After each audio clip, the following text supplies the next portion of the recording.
Remain the center of the political world throughout the 2020 election, for better or worse, and that may not change anytime soon. Dozens of states are now taking an interest in the federal lawsuit against our state's new voting law. The U.S. Justice Department suing the state of Georgia and the Republican National Committee back in June, arguing that Senate Bill 202 is discriminatory against black voters. The lawsuit specifically calls out provisions targeting early and absentee voting and the widely criticized restrictions on passing out food or water to people in long voting lines.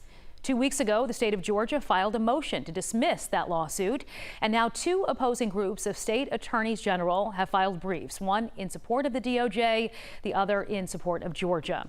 Local attorney Paige Pate helped file the one in support of the Justice Department. The states are not parties to the lawsuit itself other than Georgia.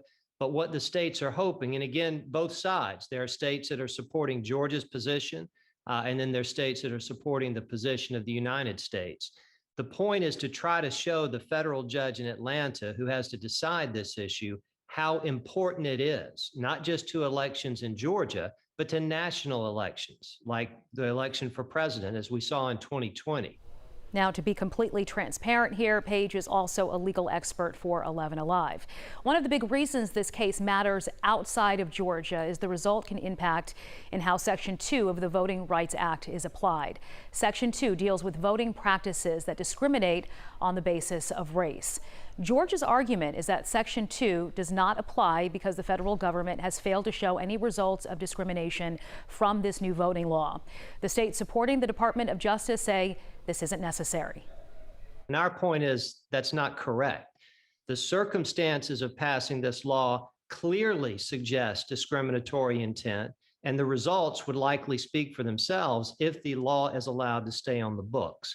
So we're trying to convince the judge that you don't need to have to put it in writing that you're discriminating. The effects and the consequences and the circumstances of passing the law can show that, even if it's not written in the law itself. While the federal lawsuit asks for Georgia's entire new law to be tossed out, Pate says it's possible a judge could look at just the provisions named. If Georgia's motion to dismiss is not granted, the Justice Department will have the opportunity to present evidence and witnesses supporting its claims. No dates have been scheduled yet. Let's turn it over to Chris.